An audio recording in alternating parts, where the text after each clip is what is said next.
Personal akong pulis. Profesional yun ka. Profesional nga, mamutbutay nga pulis. Grabe siya. Kung professional ka, unang-una sinagot mo. Yan yung Panginoon Ano ng yung mga Duterte. hiningi ko sa'yo? Theoretical framework. Kasi may conclusion ka eh. Gina-justify nyo yung ginawa nyo na movement dito o rearrangement ng mga polis sa Davao. Yung reshuffling. Una, theoretical framework. Saan mo ginamit yung, anong ginamit mong framework dyan? Pero nagpaturo. Pinag-aralan mo ba yan? Saan mo napulot yung mga conclusion mo? Pangalawa, comparative analysis. Kung professional ka, sagutin mo yan.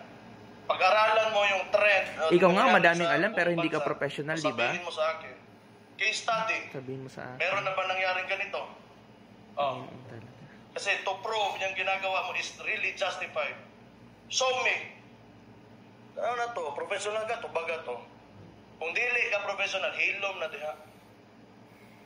Ibaw me, nga sa Calbayog City, kanihan to, persona non grata na ka for allegedly participating in partisan political activities. So, mas nakakagigil ka! Nakakabad trip ka!